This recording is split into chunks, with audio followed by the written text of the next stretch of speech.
One word. That's all it took to detonate her life.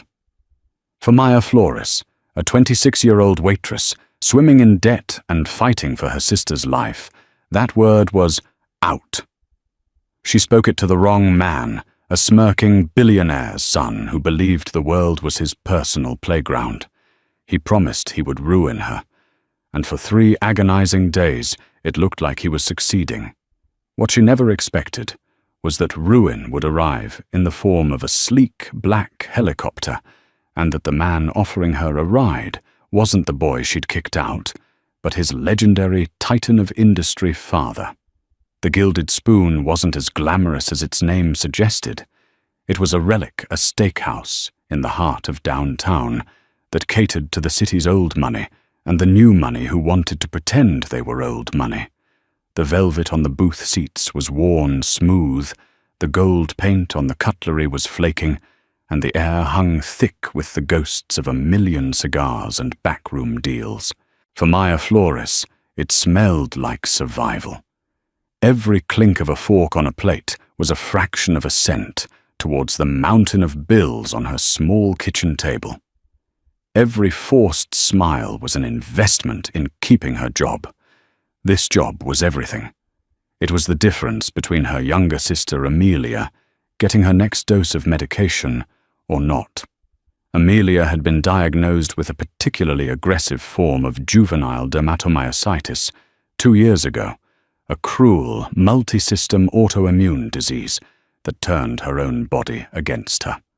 The treatments were experimental, astronomically expensive, and not fully covered by any insurance plan Maya could afford. So Maya worked.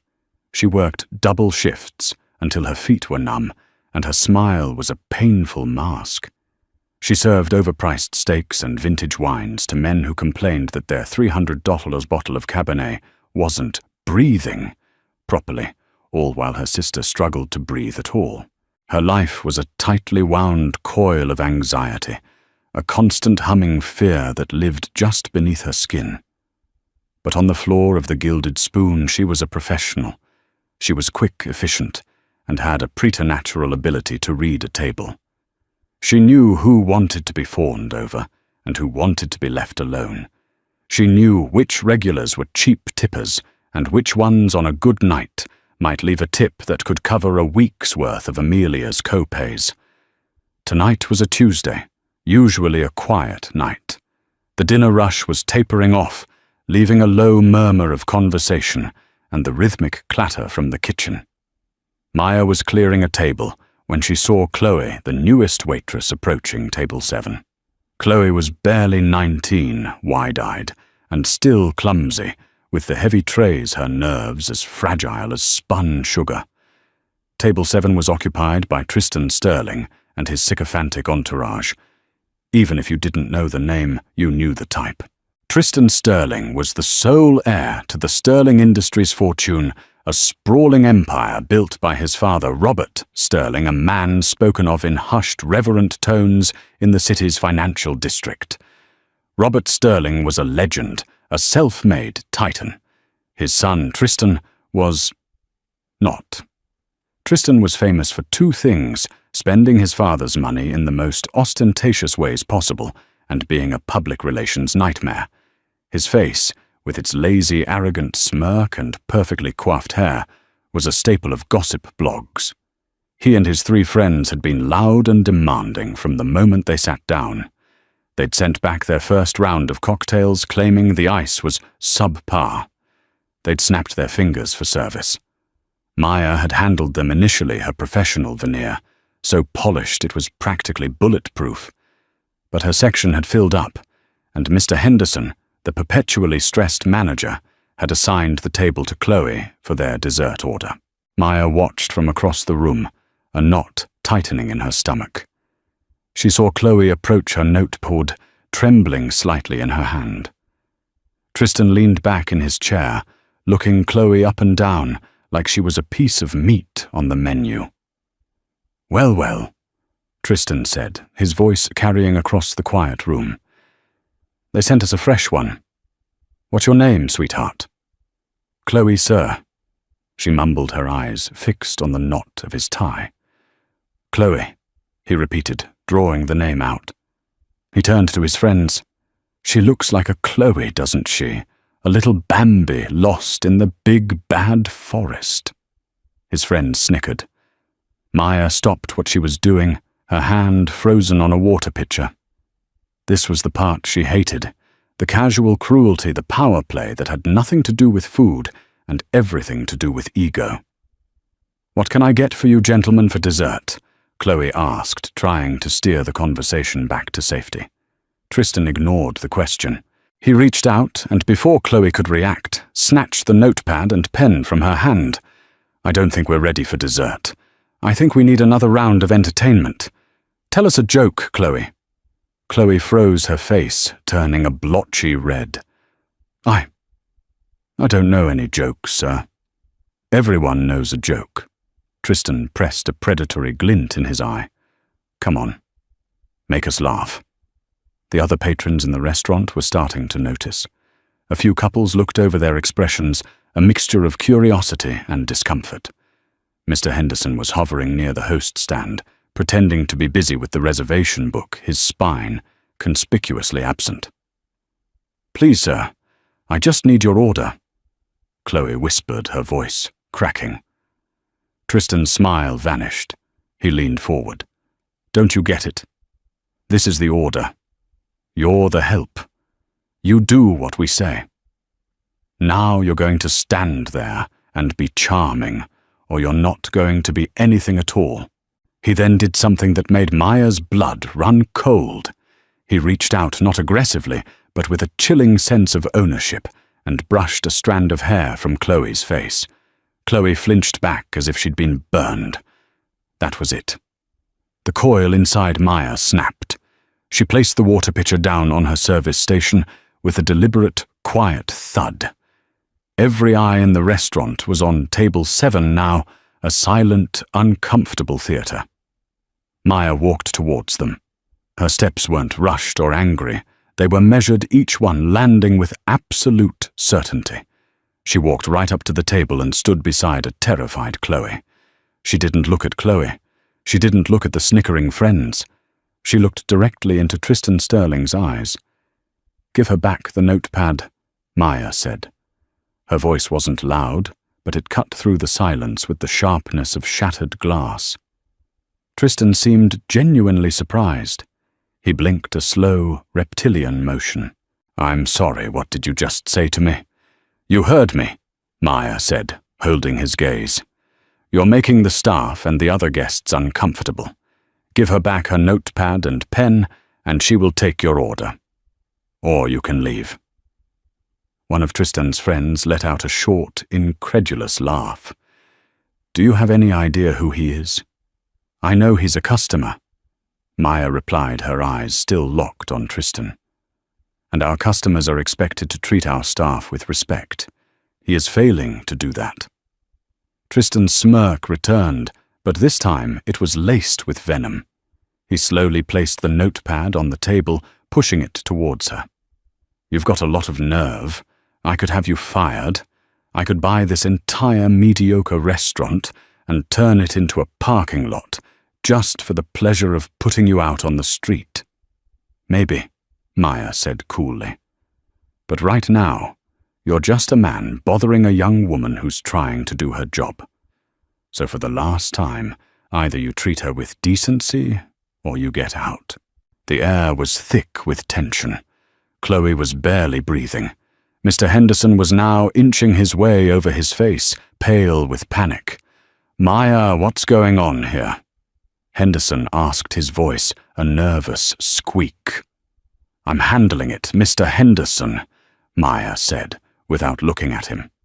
Tristan Sterling slowly stood up, using his height to try and intimidate her. He was a good 6 inches taller, but Maya didn't flinch. She just stood there, a small, unmovable object, against an unstoppable force of privilege. "You're handling it," Tristan scoffed, his voice rising. "You're a waitress. You fetch things. You don't handle me. I want you fired. Right now, in front of me." Mr. Henderson wrung his hands. Mr. Sterling, please, I'm sure we can— Fire her, Tristan roared, pointing a finger at Maya. Or I swear I will make it my personal mission to ensure this place is a condemned ruin by Christmas. Everyone was staring. Maya felt the weight of their eyes, the weight of her manager's fear, the weight of Amelia's medical bills. Firing her would be a catastrophe. It would be the end of everything. A small, rational part of her brain screamed at her to apologize, to grovel, to do whatever it took to save her job. But then she looked at Chloe's terrified face, and she saw the reflection of every woman who had ever been made to feel small, helpless, and disposable by a man like Tristan Sterling. She thought of her sister fighting a real battle with courage and grace, and the rage that filled her was pure and righteous. It burned away the fear. She turned her head slightly to look at her manager. Mr. Henderson, if a man like this represents the kind of customer you want at the Gilded Spoon, then I don't want to work here anyway. Then she turned back to Tristan. Her voice dropped low and final. Out. The word hung in the air, absolute and irrevocable. Tristan Sterling's face contorted with a fury so profound it was almost comical. He was a child who had been told no for the first time. He stared at her speechless for a moment before letting out a string of curses. He kicked his chair back, causing it to clatter onto the floor. "You will regret this," he seethed, his voice a low hiss. "You have no idea what you've just done. I will find you, and I will destroy you." He stormed out of the restaurant, his friends scrambling to follow in his wake, leaving behind a stunned silence, an overturned chair, and the lingering stench of their entitlement. Maya stood perfectly still for a moment, her heart hammering against her ribs. The adrenaline began to fade, replaced by a cold, sickening dread. She looked at Mr. Henderson, whose face was a mask of sheer terror and fury. "My office! Now!" he whispered, his voice shaking with rage. Maya knew with chilling certainty that her life had just been shattered. The 3 days that followed the incident were a special kind of hell. They were quiet, agonizing, and filled with a suffocating dread that was worse than any loud confrontation. Mr. Henderson hadn't fired her on the spot. That would have been too simple, too merciful. Instead, he had screamed at her for 10 minutes in his tiny, cluttered office, his words a spray of spittle and fear. He'd called her reckless, stupid, and selfish. "Do you understand what you've done?" he had yelled, pacing behind his desk. "That was Tristan Sterling. His father could crush us with a single phone call. Our lease, our liquor license, our suppliers. The Sterlings have their hands in everything." Maya had stood there and taken it, her own anger having subsided into a grim resignation. "He was harassing Chloe," she'd said simply. "I pay you to de-escalate, not to detonate." He'd shot back. "You're suspended. Go home. I need to figure out how to salvage this. Don't call me, I'll call you." But he never called. Maya spent the first day waiting for the phone to ring, jumping at every notification, her stomach in a perpetual knot. By the second day, the silence had become a form of torture. She tried to busy herself around her small apartment, cleaning things that were already clean, but her mind was a whirlwind of catastrophic scenarios. She imagined the eviction notice on her door. She pictured the pharmacy, refusing to refill Amelia's prescription. She saw her sister's brave smile faltering, all because Maya couldn't swallow her pride for 5 more minutes. The guilt was a physical weight. Had she been selfish? Had she sacrificed her sister's well-being for a fleeting moment of righteous indignation? She called her mother, who lived with Amelia, 2 states away, and tried to keep her voice light. "How is she, Mum?" "She's having a tough week, mija." Her mother's weary voice came through the phone. "The fatigue is bad."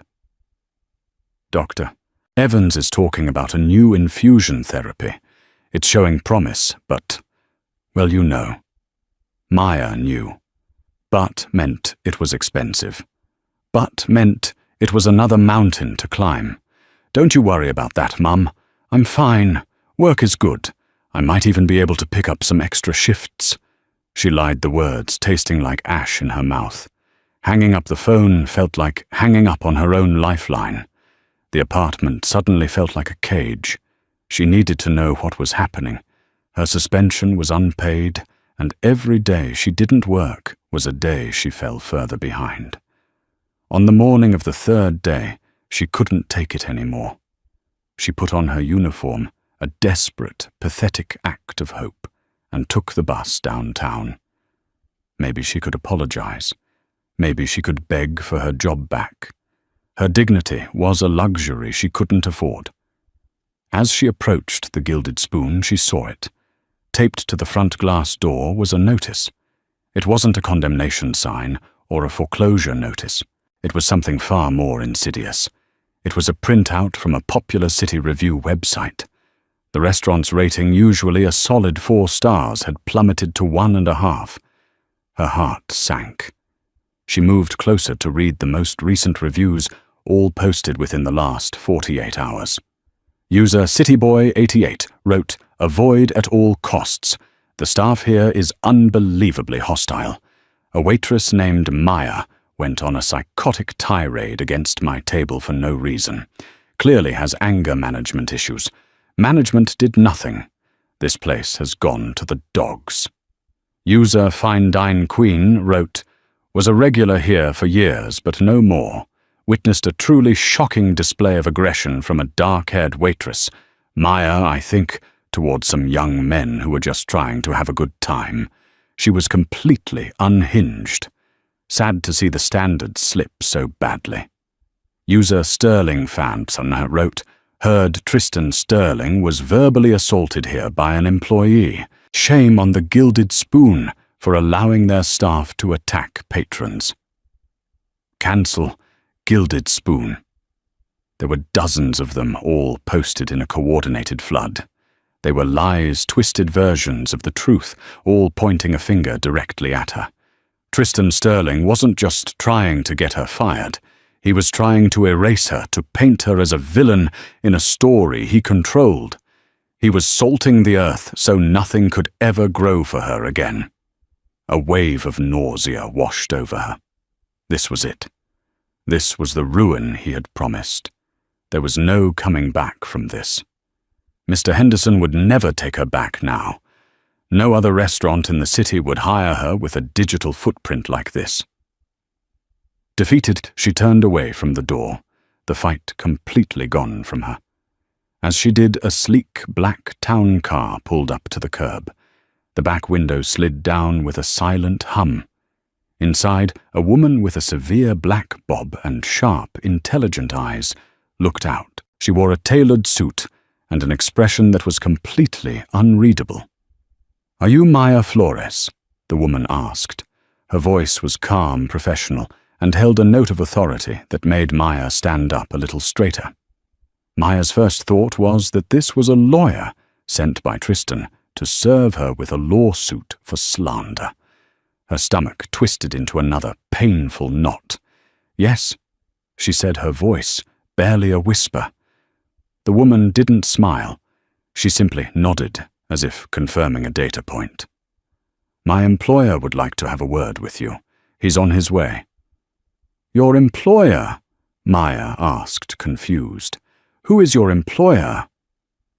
Before the woman could answer, the low, rhythmic thump, thump, thump of a helicopter began to cut through the city noise. It grew louder, closer, seeming to come from directly overhead. People on the sidewalk started to look up, pointing. The woman in the car gave a small, almost imperceptible smile. "That would be him now," she said, gesturing upwards with her chin. Maya looked up, shielding her eyes against the glare. A black helicopter, sleek and menacing as a dragonfly, was descending not towards a nearby helipad, but seemingly towards the street itself, its rotors whipping up wind and debris.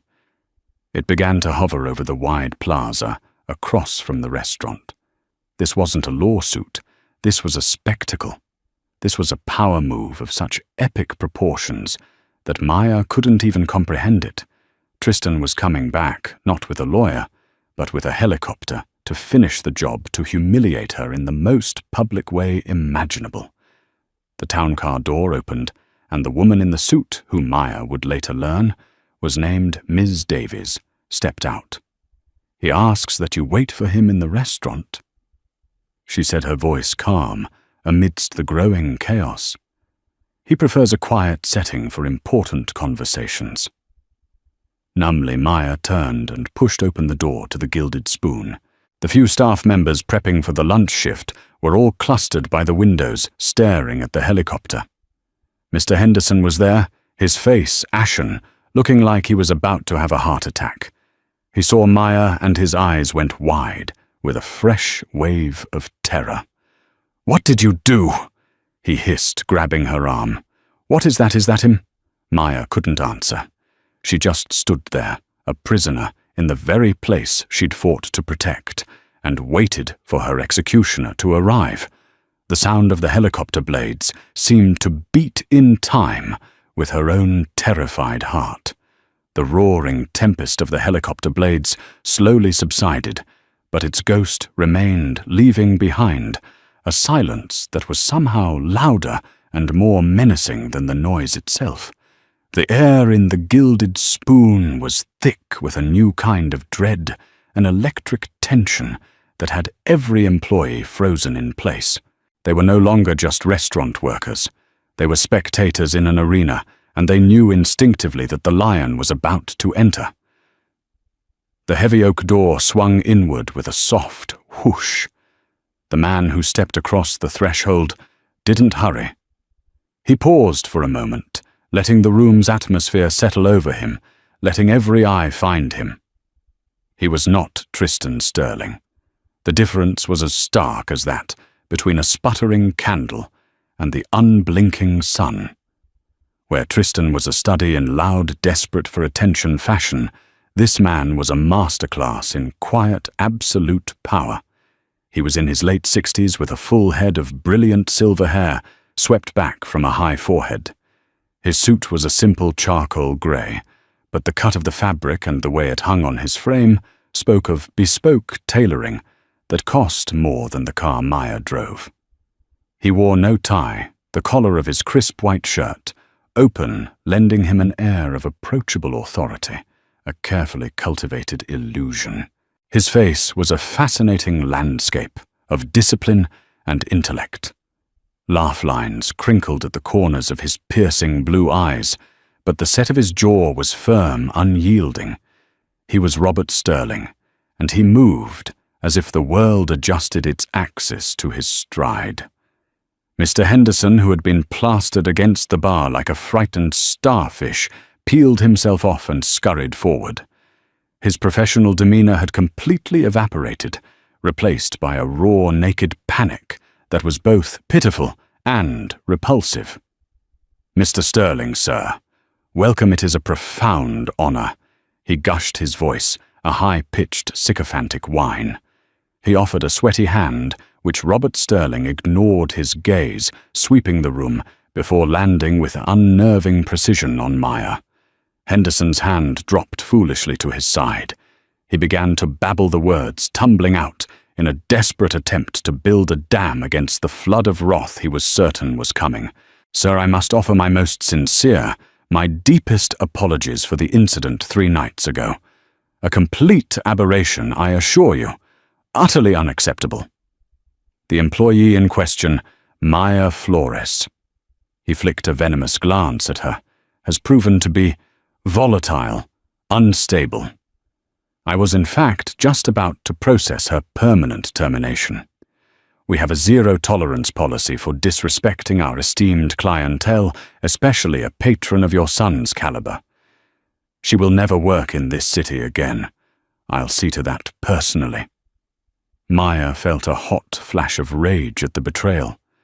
Henderson had cowered in the shadows during the incident, and now he was trying to paint himself as a decisive enforcer of standards.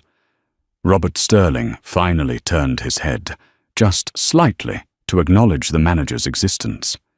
He didn't speak. He simply held the man's gaze for 2 long seconds. In that silent moment, Henderson seemed to shrink. His shoulders slumped, the torrent of words dried up in his throat, and a splotchy red blush crept up his neck. He had been assessed, weighed, and dismissed as utterly irrelevant. With the manager now silenced and humiliated, Robert Sterling's full attention returned to Maya. He took 3 deliberate steps toward her, his expensive leather shoes making no sound on the worn carpet.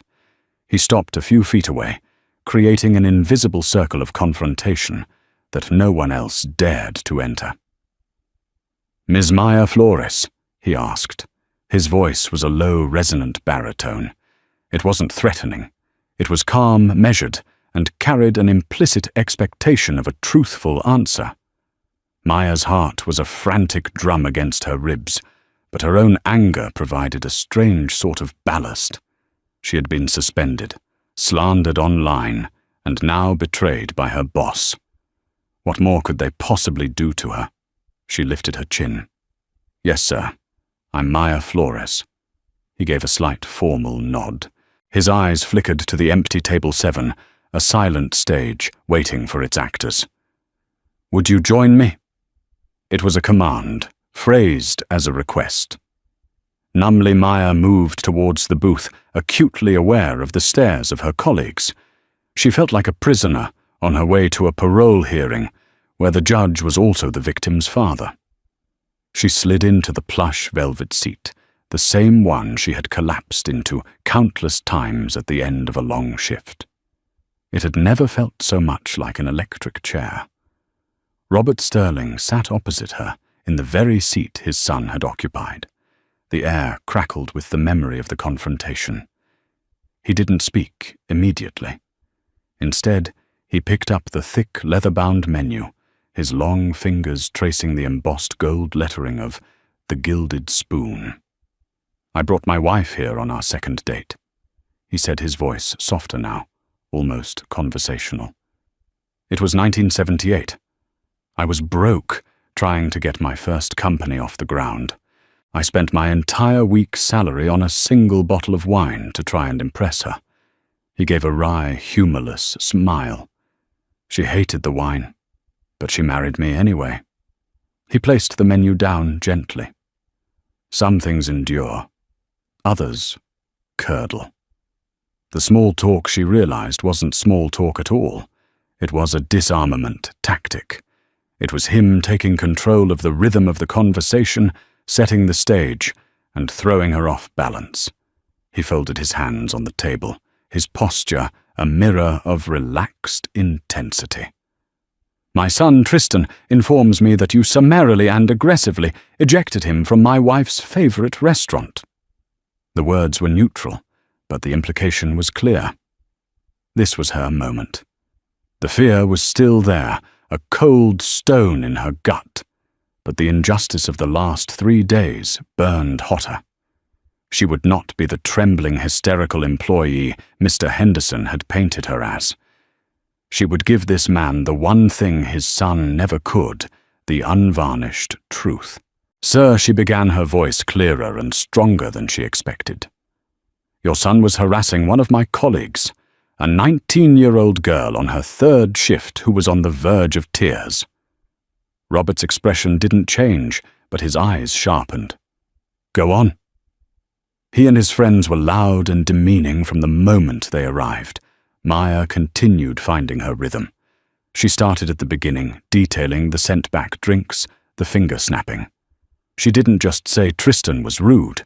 She repeated his words. He called her Bambi. He told her she was the entertainment. He snatched her notepad and demanded she tell him a joke. When she couldn't, he told her that her only purpose was to be charming for him. She paused, taking a breath. Then he reached out and touched her. She flinched away from him like he was a hot stove. In this restaurant, Mr. Sterling, we serve food. We do not serve up our staff for the amusement or violation of the customers. She described how she had intervened the words she had used. I gave him a choice. I told him he could either treat her with respect and place his order, or he could leave. He chose to escalate. He threatened my job. He threatened to destroy Mr. Henderson's business. He stood up and screamed. And so I told him one last time to get out. She leaned forward slightly, her own intensity matching his. I didn't summarily eject him, Mr. Sterling. I gave a grown man multiple opportunities to behave like one. He refused. So I removed a problem before it could poison the entire room. I would do it again tomorrow. She finished her chest, heaving slightly, the adrenaline of the confession leaving her feeling strangely calm. She had said her piece. The ball was in his court. Robert Sterling remained perfectly still for what felt like an eternity. He stared at her, his blue eyes like chips of ice, giving nothing away. He picked up his water glass, studied the condensation on its side, and took a slow, deliberate sip. The small, ordinary action was fraught with unbearable tension. Maya could hear the hum of the ice machine from the bar, the distant traffic outside. Finally, he set the glass down with a soft click. He looked past her towards the cowering Mr. Henderson, and then his gaze returned to her, and she saw a profound, ancient weariness in his eyes. The official report, he said, his voice a low rumble, states that at 21:42 hours my son referred to the waitress Chloe Jenkins as Bambi. It states that at 21:44 you approached the table and said, "Give her back the notepad." It corroborates every single detail you just provided Ms. Flores, word for word. Maya stared at him bewildered. The report. I have had my son under 24-hour surveillance for the last 14 months. Robert said the words heavy with a father's sorrow. A discreet team, not to protect him from the world, but to protect the world from him. I receive daily reports on his movements, his expenditures, his indiscretions. The audio file from your conversation 3 nights ago was on my desk before Tristan had even made it home to his penthouse to begin orchestrating his childish revenge campaign on the internet. He leaned back, the powerful shoulders slumping ever so slightly. My son is a black hole of want. He consumes everything and produces nothing but disappointment. I spent a lifetime building an empire, thinking that I was building a legacy for him. But I failed.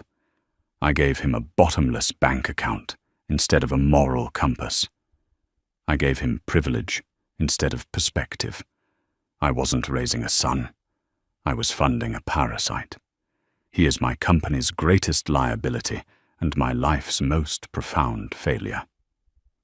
The confession hung in the air between them, raw and shocking in its honesty. This powerful, untouchable man was laying his soul bare on a sticky table in a tired steakhouse. He proves it every day. Robert went on, his voice filled with a quiet, controlled rage.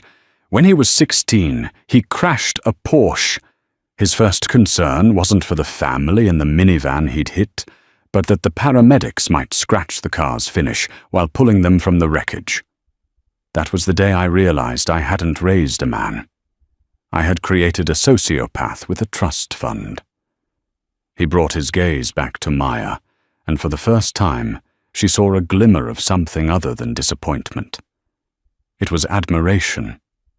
"And then there is you," he said. "For 3 days I have wondered what I would do about this situation. I listened to the audio a dozen times.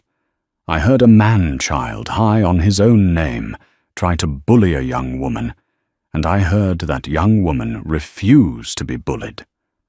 I heard your manager's fear, and I heard your resolve. You didn't do it for a bigger tip. You didn't do it for attention. You did it because it was the right thing to do. Damn the consequences." He leaned forward, his voice dropping. "In my world, Miss Flores, everyone says yes. They grovel, they flatter, they lie. They are terrified of the name Sterling. But you looked the name right in the eye and told it to get out. That is not insubordination. That is character." He straightened up, his brief moment of vulnerability receding as the titan of industry reasserted himself.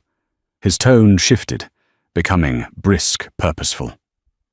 "Tristan's purpose is to tear things down. My purpose must be to build things up. I run a charitable foundation, Miss Flores. It is the most important work I do, and it is in desperate need of people with your specific qualifications." Maya blinked, completely lost. "My qualifications, I'm a waitress." "You are a warrior," he corrected her, a faint smile touching his lips. "You are an advocate. You have integrity, and those are qualifications you cannot learn in any university. I came here to offer you a position, a real one." "But this," he gestured around the restaurant, "is the world of problems. I prefer to discuss solutions from a higher vantage point." He stood up, his tall frame blocking the light. "My helicopter is waiting on the roof of Sterling Tower. I am offering you a ride and a conversation that could change your life. It's time you saw the city from my perspective." He extended a hand, not for her to shake, but as an invitation. A gateway. Maya looked at his outstretched hand. She looked at the pathetic form of Mr. Henderson by the bar. She looked at the table where her life had been detonated just 3 nights ago. She had walked into this restaurant today expecting to be fired. She was now being offered a helicopter ride by a billionaire who respected her for the very act that should have ruined her. It was insane. It was impossible. It was the only door out of the cage, taking a deep, shuddering breath that was part terror, part elation. Maya Flores reached out and took Robert Sterling's hand. Maya's hand met Robert Sterling's. His grip was firm, dry, and surprisingly warm. It wasn't a handshake. It was an anchor, a physical confirmation that this insane, reality-bending moment was actually happening. He led her towards the door, his pace unhurried. As they walked, a silent wave seemed to part the stuff before them. Their faces were a mixture of awe, confusion, and raw terror. Maya caught Chloe's eye near the service station. The young waitress's face was pale, her eyes wide, but she gave Maya a small, almost imperceptible nod, a gesture of pure, unadulterated gratitude that struck Maya with more force than any of Robert's words. Then her gaze fell on Mr. Henderson. The manager stood frozen, his mouth slightly agape, looking like a man who had just watched a chess pawn capture a king. In his eyes, Maya saw the dawning, horrified realization that he had not only backed the wrong horse, he had shot his own prize stallion. They stepped out into the bright afternoon.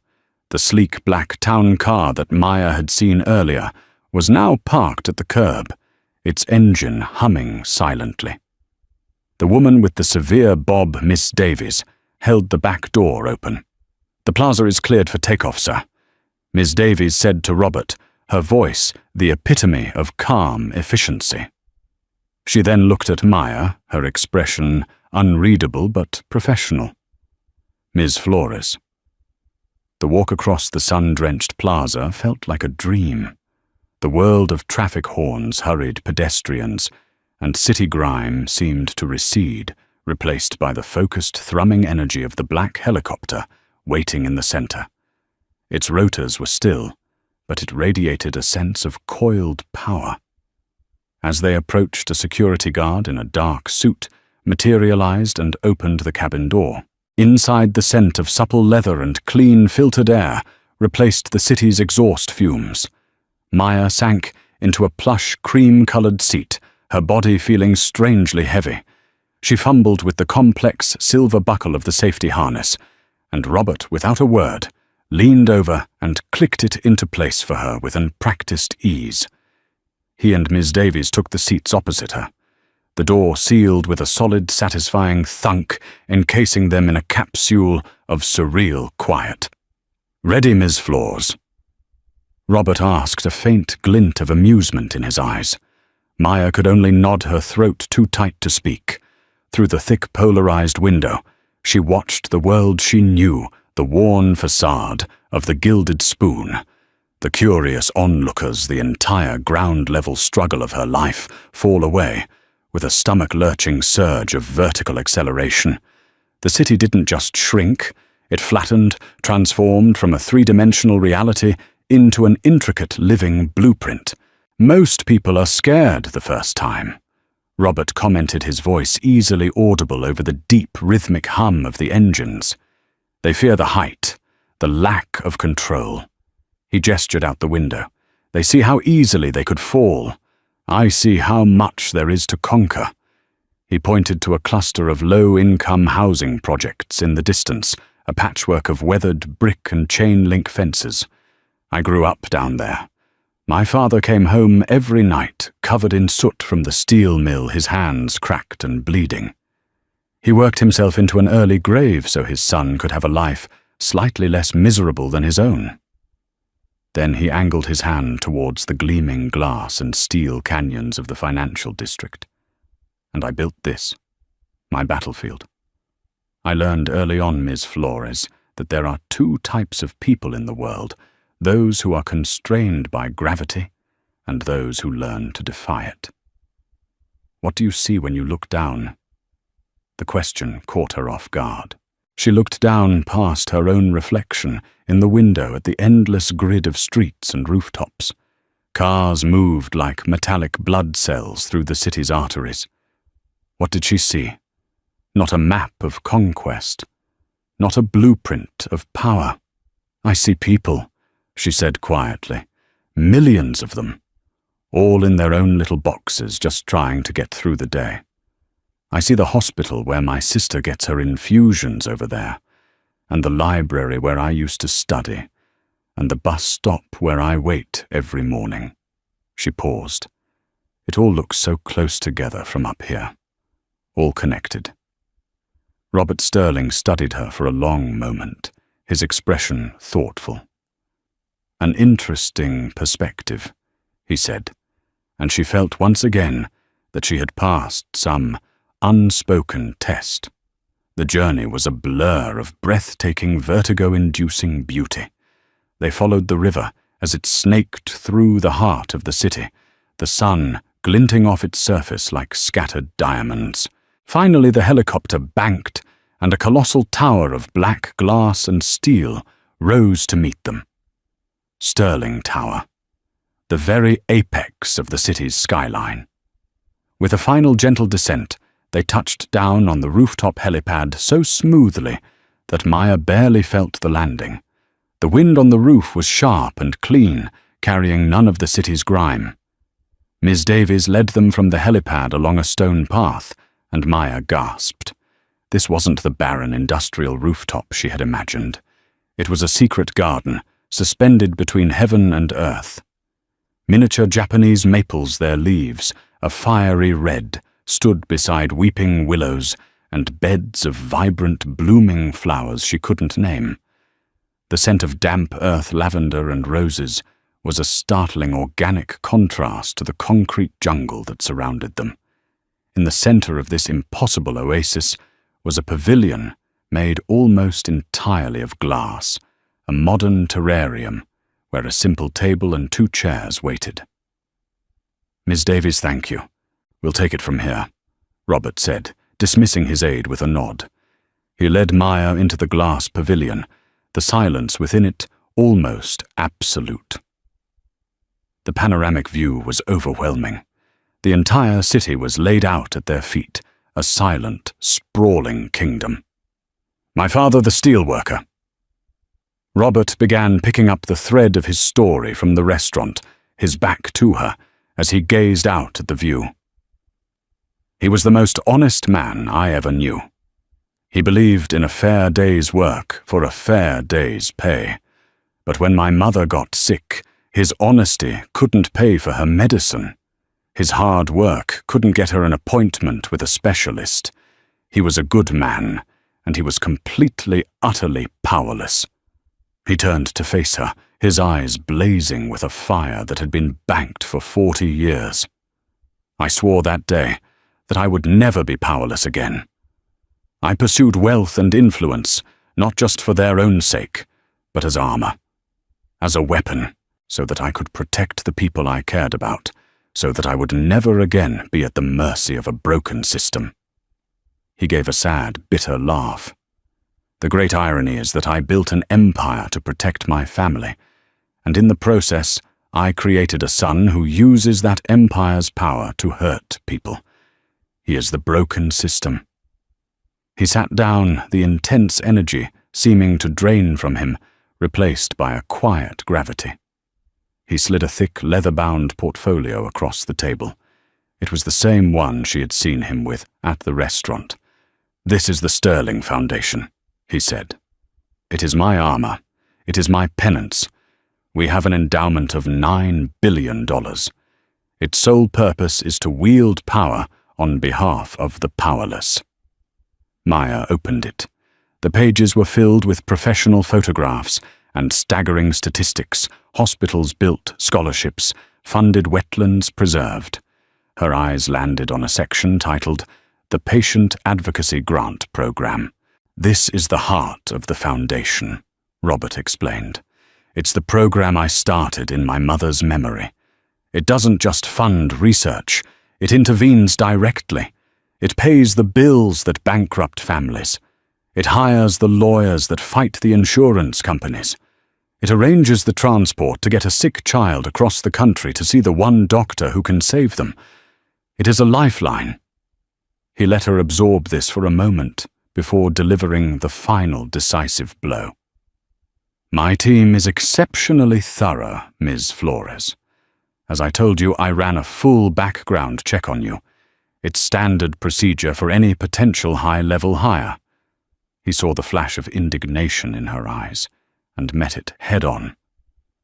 "It was an invasion of your privacy, and I will not apologize for it, because I had to be certain. I had to know who I was dealing with. I had to know why you fight." He knew. The realization hit Maya like a physical blow. He knew everything. "I know about Amelia," he said softly.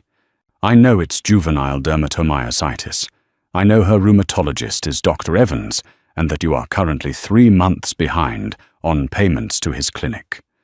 I know that the new experimental infusion therapy he has proposed, abatacept, was denied by your insurance carrier last Tuesday as not medically necessary. I know you spend your nights researching clinical trials instead of sleeping." He was laying her life bare on the table, every secret fear, every private struggle. It was the most profound violation she had ever experienced, and yet it was also the first time she had ever felt truly, completely seen. "I have been searching for a new director for this program for 6 months," he continued, his voice regaining its command. "I've met with dozens of candidates with perfect pedigrees. They talk about leveraging assets and optimizing outcomes. They see spreadsheets of suffering. They do not see the faces. They have never sat in a sterile hospital waiting room at 3 a.m. praying. You have. I don't need another bureaucrat, Ms. Flores. I need a fighter. I need someone who understands that this is not about charity. It is about justice." He slid a single sheet of paper out from the portfolio. It was crisp official and bore the Sterling Foundation letterhead. "I am offering you the position of Director of the Patient Advocacy Grant Program. The starting salary is $300,000 per year, with a full benefits package and a discretionary operational budget of $20 million. Your first official duty, should you accept, will be to sign the first grant approval under your directorship." He pushed the paper towards her. It was a grant application. Her hands trembling, Maya picked it up. Recipient Amelia Flores. Diagnosis: juvenile dermatomyositis. Refractory. Grant request full indefinite coverage for all medical, pharmaceutical, and rehabilitative expenses, including experimental and off-label treatments, specialist consultations, and associated travel and lodging costs. Status pending director's signature. The world tilted on its axis. The air in the pavilion seemed to thin. The words on the page blurred through the sudden hot tears that filled her eyes. It was a miracle on a piece of paper. It was the answer to every prayer she had ever whispered into a darkened room. It was the end of all her fear. And a cold, cynical voice screamed in her head, "It's a trap." "Why?" She choked out the word, thick with tears and suspicion. "No one does this. This isn't real. What is the catch? What do you want from me?" Robert Sterling looked at her, his expression devoid of guile. "The catch is, you have to do the work. You have to build a team. You have to fight for hundreds of other Amelias. You have to win. My atonement is the catch, Ms. Flores. My son is a force of entropy. He breaks things for sport. I require you to be a force of creation. I want your victories to be the counterweight to his failures on the scales of my legacy. I want to fund your compassion as a direct antidote to his cruelty. That is what I want." He saw the war in her eyes, the desperate hope fighting against a lifetime of hard-knock skepticism. "I do not expect you to trust me," he said, his voice softening. "Trust is earned. Accept the position on a provisional basis. 1 month. For that month, Ms. Davies will be your guide. You will have full access. See how we work, and we will immediately assume all financial responsibility for your sister's care. No strings attached. If at the end of 30 days you feel this is not for you, you can walk away. The grant for Amelia remains. Consider it a settlement for the damage my family has caused you." He stood, giving her space. "The choice remains yours. You can take the elevator down and return to a life of being at the mercy of men like my son. A life of fighting for scraps. Or you can stay up here, and I will give you an arsenal to fight for everyone else." Maya looked down at the paper in her hands. The signature line at the bottom seemed to pulse with potential. Director M. Flores. She thought of Amelia's brave, tired smile. She thought of Chloe's terrified eyes.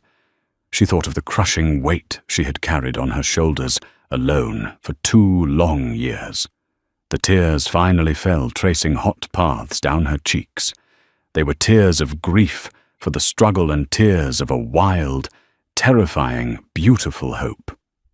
She lifted her head and looked at the powerful, flawed, complicated man offering her not just a job, but a purpose. With a shuddering breath that released 2 years of fear, she gave a single decisive nod. "Yes," she whispered, her voice cracking with emotion. "I accept. So what happens when a life built on desperation collides with one built on immense power? For Maya Flores, it wasn't the end of her story, but the explosive beginning of a new one. She traded her waitress apron for a director's chair, her notepad for multi-million-dollar grant approvals. She never saw Tristan Sterling again, but she felt his shadow every day, a reminder of the arrogance she was now employed to combat.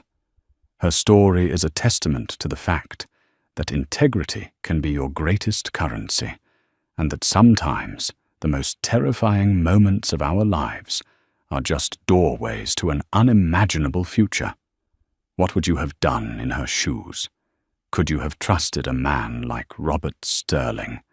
Let us know your thoughts in the comments below.